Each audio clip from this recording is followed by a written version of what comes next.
আমাকে বলছে রাজাকার। শুধুমাত্র হিন্দুস্তানের রাজাকারেরাই আমাকে রাজাকার বলতে পারে, আমি রাজাকার নই।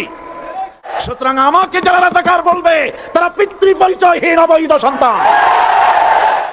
আমাকে রাজাকার বলে জনগণ থেকে বিচ্ছিন্ন করবা, জনগণ থেকে আমার বিচ্ছিন্ন করা যাবে না। আজ আমাকে কথা বলতেই হবে ইনশাআল্লাহ, কারণ আগামীতে আবার আপনাদের সাথে দেখা হবে কিনা আমি জানি না। কথা বলতেই হবে। বিড়ালের মতো 500 বছর বেঁচে থাকার কোনো লাভ নাই, সিংহের মতো 1 ঘন্টা বাঁচতে চাই। আমি দেখতে পাচ্ছি বাংলাদেশের ভাগ্য আকাশে উত্তর গগনে কালো মেঘ জমা হয়েছে, ঝড়ের পূর্বাভাস লক্ষ্য করছি। যদি মোকাবেলা করতে না পারেন সক্ষম ভাবে, এমন অন্ধকার গাঢ় কালো অমাবস্যার রাত আসতে পারে যার সুবে সাদে খাওয়া অসম্ভব। সুতরাং আপনারা কি কাপুরুষের মতো কাফের মুশরিকদের গোলামি করে মরতে চান?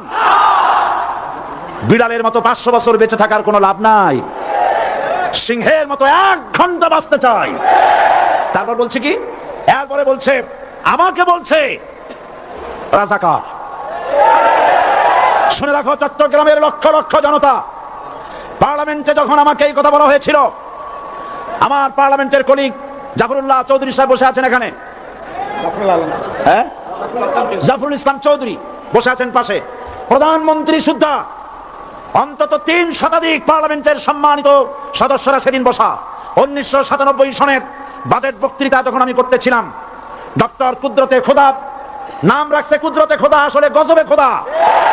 এই লোকটি নাস্তিক, ইসলামের চূড়ান্ত দুশমন। তার প্রণীত শিক্ষা ব্যবস্থার যখন সমালোচনা করছিলাম, ট্রেজারি বেঞ্চ থেকে আমাকে বলা হলো রাজাকার। আমি আমার সমস্ত শক্তি একত্রিত করে বলেছিলাম শুধুমাত্র হিন্দুস্তানের রাজাকারেরাই আমাকে রাজাকার বলতে পারে। আমি বলেছিলাম 1973 সন পর্যন্ত আমি বাংলাদেশের কোন রাজনৈতিক দলের নেতা এবং কর্মী ছিলাম না, আমি রাজাকার নই। আমাকে রাজাকার বলে যদি তাকে প্রমাণ করতে না পারে 10 কোটি টাকার মানহানি মামলা দায়ের করব। আমার এই বক্তব্য সারা দুনিয়া শুনেছে, পার্লামেন্টে আমার এই বক্তব্য রেকর্ড হয়ে আছে। সেদিন 3 শতাধিক পার্লামেন্ট মেম্বারের কেউ আমার চ্যালেঞ্জ গ্রহণ করেন নাই। যে কোনো ব্যক্তি পার্লামেন্টে গিয়ে আমার বক্তৃতা দেখে আসতে পারেন। এরপরে 1997 সনের 7ই অক্টোবর দৈনিক জনকণ্ঠ পত্রিকা যখন আমার বিরুদ্ধে লিখলো, সেই পত্রিকায় সাইদির ওপেন চ্যালেঞ্জ 8ম পাতা, 1997 7ই অক্টোবর, এত বড় 2 কলমে হেডিং। সেখানে আমি বলেছি বাংলাদেশের সকল সাংবাদিক, গোয়েন্দা বিভাগ, বাংলাদেশের সকল বুদ্ধিজীবীকে আমি আমার পিরোজপুরে আমন্ত্রণ করছি। আমার উপস্থিতিতে যদি কেউ প্রমাণ করতে পারে বাংলাদেশের স্বাধীনতা যুদ্ধের বিরুদ্ধে আমার কোনো ভূমিকা ছিল, সজ্ঞানে স্বেচ্ছায় জাতীয় সংসদের সদস্য পদ থেকে পদত্যাগ করব। 3 বছর পার হয়ে গেছে, আজ পর্যন্ত কেউ এই চ্যালেঞ্জের মোকাবেলা করে নাই। সুতরাং আমাকে যারা রাজাকার বলবে তারা পিতৃ পরিচয়হীন অবৈধ সন্তান।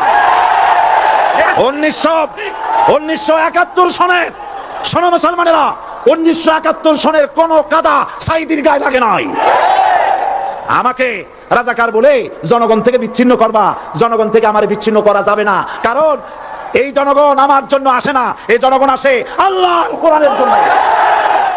বাংলাদেশের মুসলমানদের শরীরে 1 বিন্দু রক্ত থাকতে শয়তানের তৈরি করা ধর্মনিরপেক্ষ মতবাদ বাংলার জমিনে কায়েম হতে দেওয়া হবে না, হবে না। আমরা মানুষের তৈরি করা আইন মানি না। 12 কোটি মুসলমানের দেশে আইন তৈরি করবে মানুষ, আমরা মানব না। পার্লামেন্টে তৈরি হতে হবে কোরআন দিয়ে, পার্লামেন্টে আইন তৈরি হতে হবে কোরআন দিয়ে, এবং কোরআন হবে আল কোরআনের পার্লামেন্ট হবে বাংলাদেশে। ধর্মের নামে রাজনীতি নয়, আমরা ধর্মীয় রাজনীতি করি, আমরা এই কোরআনের রাজনীতি করি। এই কোরআন নিয়ে বাঁচতে চাই, এই কোরআন নিয়ে মরতে চাই, এই কোরআন থেকে আমাদেরকে বিচ্ছিন্ন করতে চায় কাফের বেঈমান মুশরিকেরা। ও আমার জাতি, কোরআন থেকে যারা বিচ্ছিন্ন করতে চায়, তোমরা কি তাদের বিরুদ্ধে জিহাদের জন্য প্রস্তুত থাকবে?